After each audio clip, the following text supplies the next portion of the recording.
Leitura do Evangelho de Mateus, capítulo 5, versículos 1 a 12. O Sermão do Monte, esse longo discurso de Jesus, registrado nos capítulos 5, 6 e 7 de Mateus, faz uma descrição do caráter cristão do discípulo de Jesus. Já disse na semana passada, para compreendermos melhor o significado disso, é como se ele fosse uma fotografia de altíssima resolução que descreve o cristão, o seu caráter, o seu modo ideal de viver segundo Deus. Imagine alguém que nunca tivesse conhecido um cristão, um crente genuíno, temente a Deus, discípulo de Jesus. Nunca tivesse nascido, crescido num lugar totalmente isolado. E então ele chega, ouve a palavra cristão, não vai nem saber o que é isso, ele quer saber como é um cristão. Então Mateus 5, 6 e 7, ele faz uma descrição dessa pessoa, do caráter dessa pessoa, da moral dessa pessoa, da vida dessa pessoa. Sim, é um discurso ideal, mas não utópico. Ele é ideal, é o nosso alvo. Nós sabemos a impossibilidade da nossa perfeição. Por outro lado, queridos irmãos e irmãs, nada de dizer que é apenas uma descrição teórica, idealista, de quem nunca será como está escrito aqui. Não veja dessa maneira.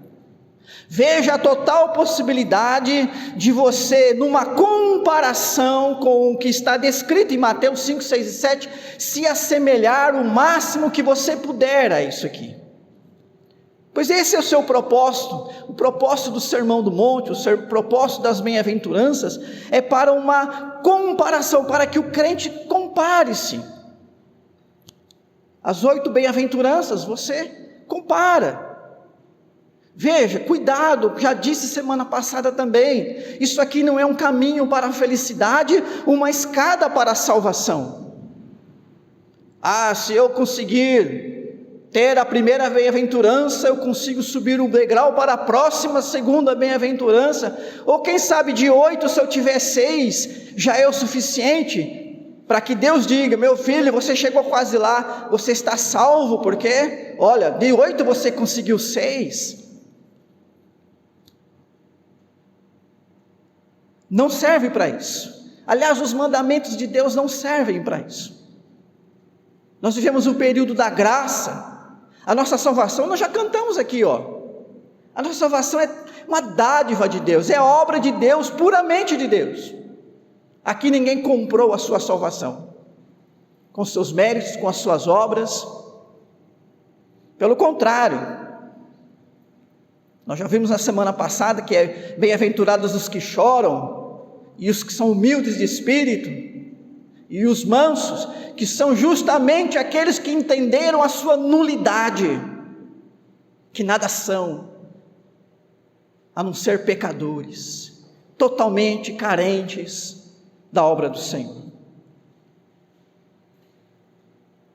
As 8 bem-aventuranças têm uma sequência lógica, uma vai chamando a outra, uma vai levando a outra, uma vai se encaixando com a outra, para que a gente tenha todo um entendimento a respeito da mensagem de Jesus. As 4 primeiras que nós estudamos a semana passada, quem não esteve aqui, está disponível no canal do YouTube, site, aplicativo, enfim, você pode assisti-la a qualquer momento da sua casa, se for do seu interesse, para poder entender, mas resumidamente, as 4 primeiras bem-aventuranças nos ensinaram que diante de Deus, o discípulo de Jesus tem o movimento de se esvaziar de si mesmo, do seu orgulho, reconhecer que é pecador, que nada é, nem perante Deus e nem perante o próximo, e só quando ele se esvazia da sua arrogância e orgulho, só quando ele se vê quem realmente ele é como ser humano pecador, frágil, limitado, é que então ele pode ser preenchido com a coisa mais maravilhosa que existe, a justiça de Deus, que é a quarta bem-aventurança. Bem-aventurados que têm fome e sede de justiça, porque serão fartos. Quem já passou fome sabe o que é fartura. Quem já esteve com fome e pôde sentar a uma mesa com abundância de alimento e comer até, a gente brinca, né? Até sair chorando da mesa, de tanto que comeu, sabe o que é estar farto. Quem chega na sua casa com fome, com sede, e não chega com medo, porque ele sabe que ele vai abrir o armário, a geladeira, ainda que sejam alimentos simples, vão matar a sua fome, vão lhe dar vigor físico. Milhões de pessoas hoje no nosso mundo não sabem o que é isso, mas vocês sabem. Agora pense isso no sentido espiritual, porque há milhões e milhões de pessoas que estão tentando se fartar espiritualmente com coisas que não preenchem.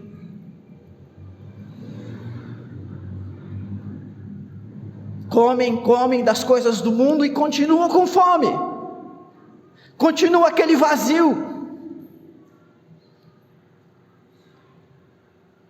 A justiça de Deus, que é a sua vontade, que podemos dizer que é a sua própria presença e ser, é quem preenche o ser humano. Então o discípulo de Jesus, ele se esvazia de si e se enche de Deus, ser cheio de Deus. O apóstolo Paulo ensinou de jeito diferente, ele falou ser cheio do Espírito Santo.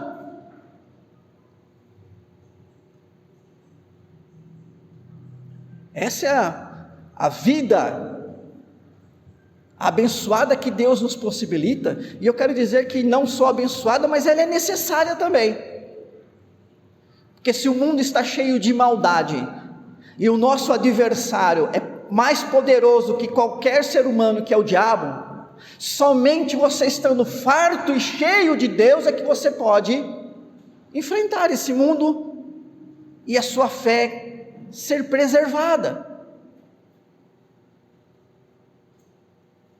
e você continuar a sua vida. Agora, irmãos e irmãs, cheio da justiça de Deus, cheio da palavra de Deus, cheio da presença de Deus, o discípulo de Jesus está pronto para agir em favor do seu próximo. Estando ele curado, estando ele liberto, agora é a vez dele transmitir isso. Há muitas pessoas, há muitos crentes que estão obesos, no sentido espiritual, digamos assim. Estão comendo, se alimentando e retendo tudo isso. De modo algum conseguem passar pelo exemplo de vida, por palavras, ou de qualquer outra maneira, que tem no seu interior, ou que tem recebido para si e para o seu próximo. Pessoas que não fazem diferença, pessoas que não são notadas. Os próximos versículos aí, de 13 a 16, vai falar da luz e do sal. Sem querer adiantar, mas são discípulos de Jesus apagados e sem gosto. Você está sendo fartamente preenchido com a presença de Deus. Agora você tem que mostrar ao seu próximo o que isso faz com você. E a primeira coisa, nesse segundo movimento das bem-aventuranças, que é a quinta bem-aventurança aí do versículo 7, é a bem-aventurança dos misericordiosos, porque eles alcançarão a misericórdia. O que é ser misericordioso? O que não é ser misericordioso? À luz desse texto. Primeiro, não é ser uma pessoa complacente. A pessoa complacente é aquela que concorda com a outra pessoa para poder agradar a pessoa. Aliás, hoje em dia a gente tem que agradar todo mundo. Porque se a gente desagrada alguém, a gente já recebe um sufixo, né? Que nos caracteriza alguém que tem algum problema de cidadania, de respeito às pessoas. Então você tem que agradar todo mundo. Se a pessoa gosta de verde, você tem que gostar de verde. Se a pessoa gosta de amarelo, você tem que gostar de amarelo. E aí a gente, para não machucar as pessoas, a gente é complacente. E tem gente que parece que tem uma facilidade para se machucar. Parece que quer achar um motivo para ficar dodói.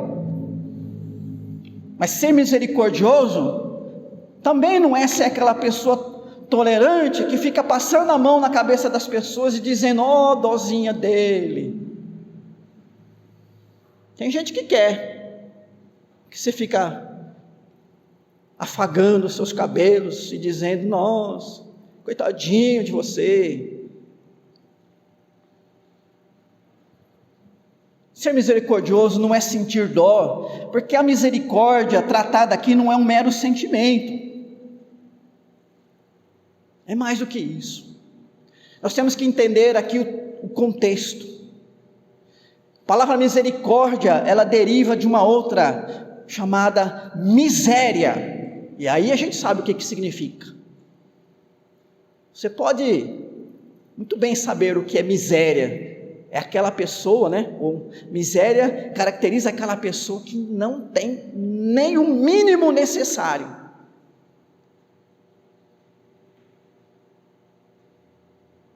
Nosso mundo tem milhões de miseráveis. Talvez você já tenha sido um.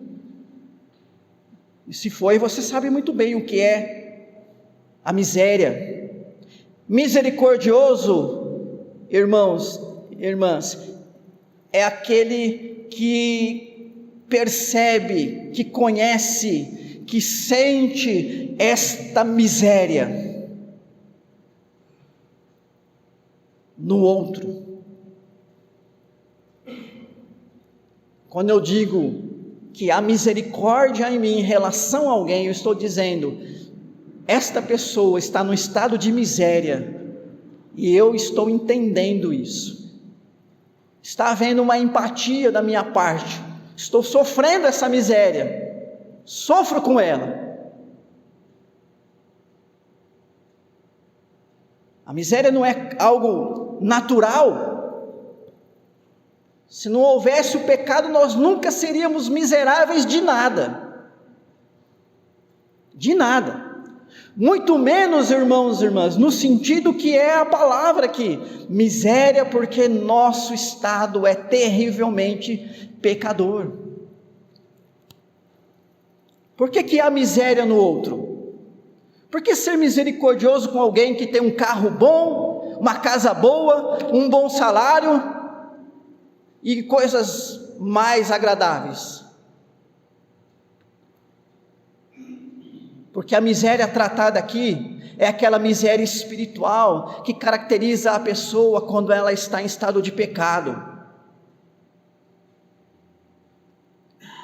Os humildes de coração são aqueles que reconhecem a sua nulidade, e os que choram os que choram por causa do seu pecado.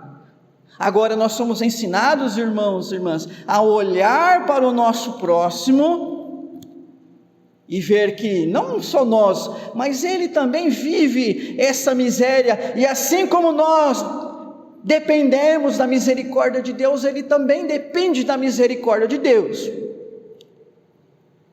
E assim como Deus me tratou com misericórdia, também ele tem e precisa e vai tratar o outro com misericórdia. E assim como eu recebi a misericórdia de Deus, assim também eu tenho que dar dessa misericórdia ao meu próximo. Nada expressa melhor um coração misericordioso do que alguém que perdoa. Nós já lemos o texto aqui de Mateus 6,12. Perdoa-nos as nossas dívidas, assim como nós temos perdoados aos nossos devedores. Que interessante, queridos irmãos e irmãs. Nós nos dirigimos a Deus para pedir perdão, porque nós temos certeza de que Ele é misericordioso e nos perdoa. Se em algum momento você duvidar da misericórdia de Deus, você não vai pedir perdão para Ele. Porque quem não está disposto a perdoar, não tem misericórdia.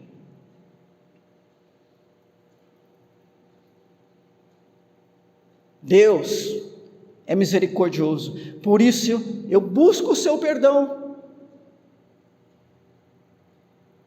Mas se eu encontro misericórdia em Deus, e certamente o seu perdão, então também eu tenho que ser misericordioso com o meu próximo e perdoá-lo também. Nós não perdoamos pelo mérito, mas pela misericórdia. Deus, em sua misericórdia, nos perdoa. Nós, agraciados com a misericórdia de Deus sobre nós, agimos também com misericórdia com o nosso próximo, sofrendo com eles o mal espiritual que lhes acometeu, e desta forma os perdoamos. A descrição do caráter do cristão, do discípulo de Jesus, feito pelo próprio Jesus, é incisivo, é duro, é totalmente diferente do que aprendemos no mundo, mas está ao nosso alcance.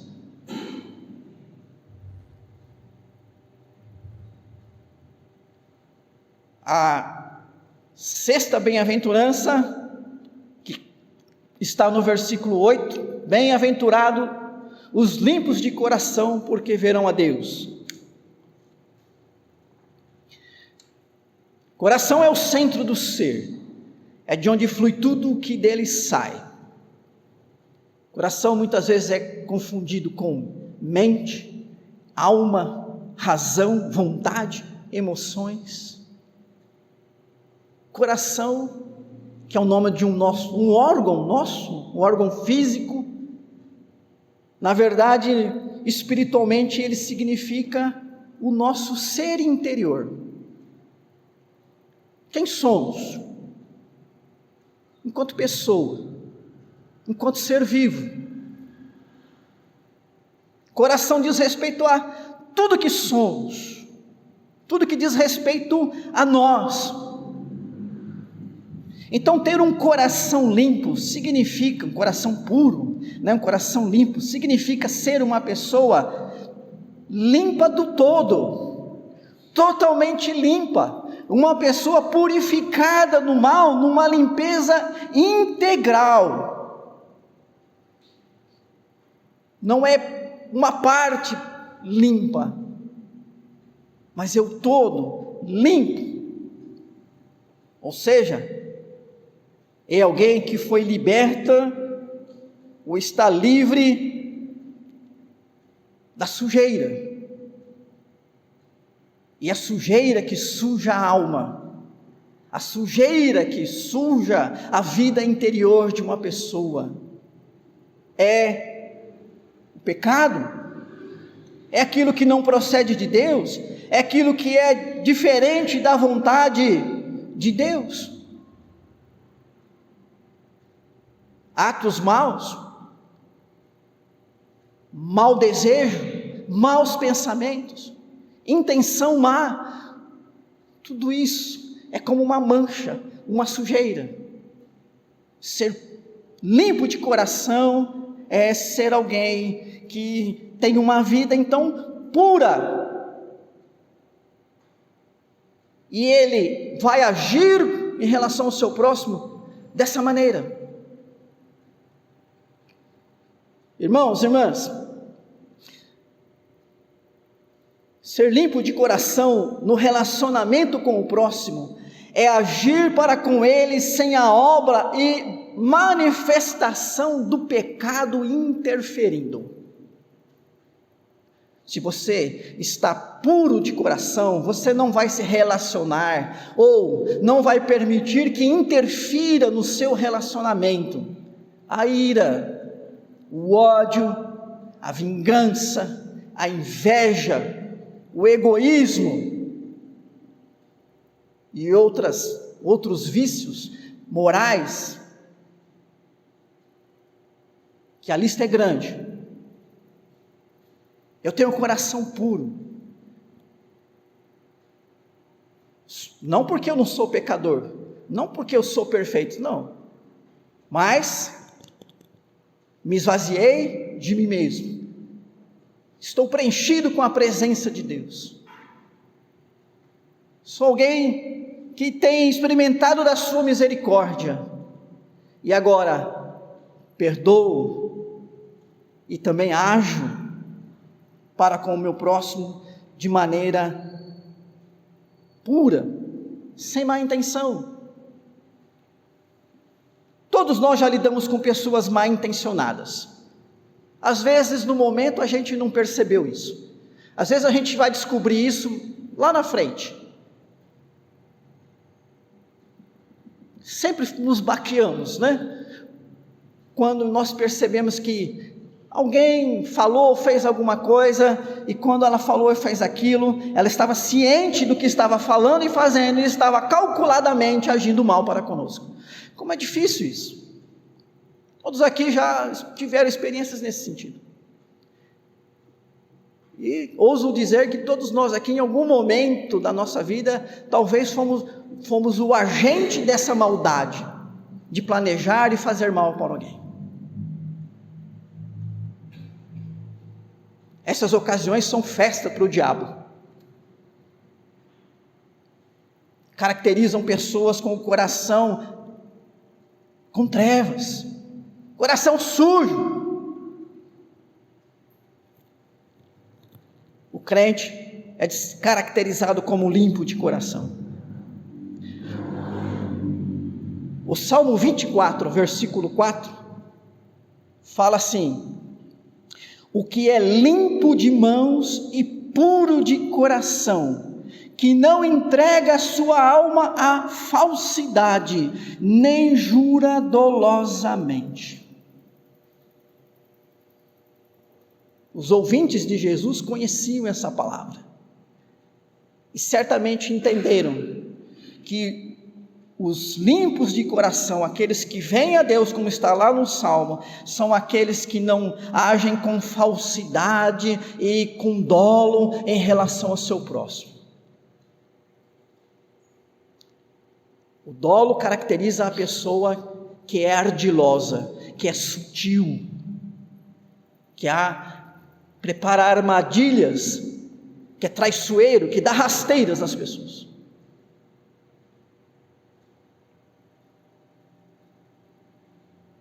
A sétima bem-aventurança: bem-aventurados os pacificadores, porque serão chamados filhos de Deus.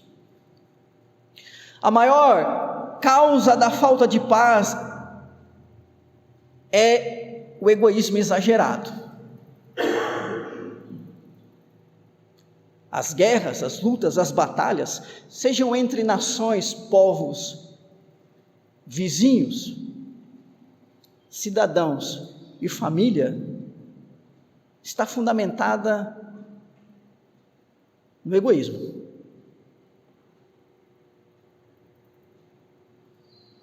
O egoísmo é a síntese da maldade humana. O egoísmo nos torna o próprio Deus. O egoísmo nos coloca no trono da qual nós não temos o direito de estar. O egoísta é ególatra. Ele adora a si mesmo. Ele se vê mais do que os outros. Ele quer tudo para si.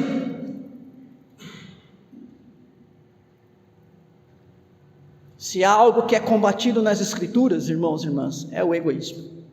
Aliás, você quer conhecer uma pessoa que deu um exemplo totalmente do tamanho do mundo, contrário ao egoísmo, olhe para Jesus. Tudo que ele fez foi pelo seu próximo, foi por nós.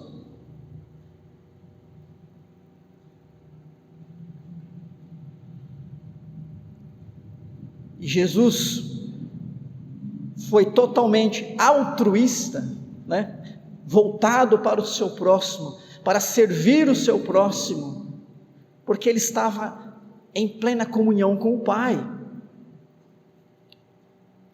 Irmãos e irmãs, ninguém pode pacificar nada se ele não tiver pacificado, não é isso?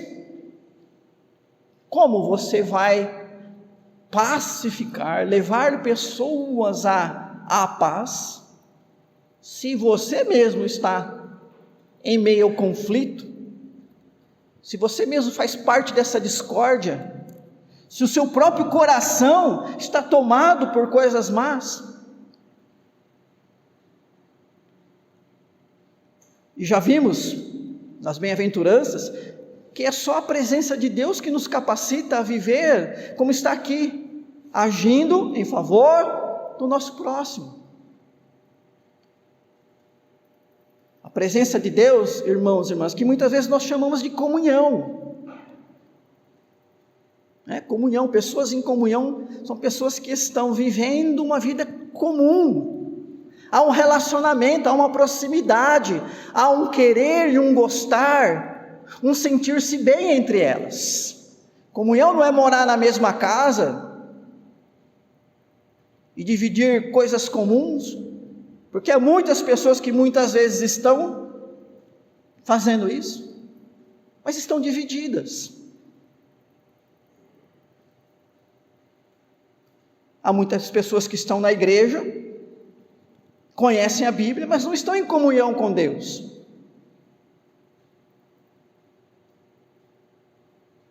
São coisas diferentes, embora interrelacionadas, porque nós estamos aqui para ter comunhão com Deus, não é isso?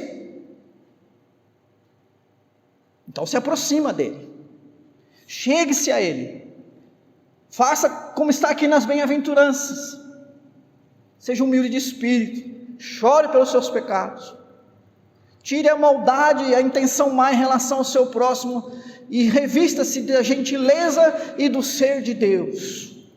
Perdoe as pessoas, limpe o seu coração, e entenda que os outros também são pecadores, e que é juntos, entendendo essa situação, essa carência, e tomados pela presença de Deus, que é possível então, em comunhão com Ele, experimentar a paz. A paz que no sentido mais amplo, não significa um sentimento de bem-estar, mas sim uma condição de reconciliação. Muitas pessoas podem estar se sentindo bem, mesmo fazendo mal para outras pessoas. Há milênios que o ser humano concluiu que os nossos sentimentos mentem. Por isso que a ciência, desde a antiga, desde a época dos gregos, como a ciência moderna, ela não declara verdades científicas baseadas em sentimentos, mas em fatos, em coisas concretas, no geral, racionalmente comprovadas. Os sentimentos enganam. Tem muitas pessoas que se sentem bem em fazer mal para o próximo, que estão em paz em ver o outro sendo destruído, enquanto ele assiste e não faz nada. O pecado não atingiu só a nossa vida moral. Muita gente acha que pecado tem a ver com a nossa vida moral, né? A nossa vida sexual, a nossa vida relacional, a nossa vida financeira. É mais do que isso, é mais profundo do que isso. O pecado afetou os nossos pensamentos e sentimentos. E não tem a ver com inteligência, porque certamente homens e mulheres muito mais inteligentes do que nós, cognitivamente falando, são os autores de grandes males, autores de homicídios, genocídios, e pode ter certeza que enquanto bilhões ou milhões estão morrendo de fome, a gente muito inteligente, egoísta e avarenta, dando risada em cima dos seus bilhões, pessoas muito inteligentes. A própria inteligência é afetada pelo pecado.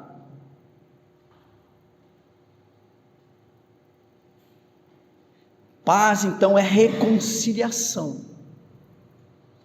Pacificar é levar pessoas a se apaziguarem, a se reconciliarem.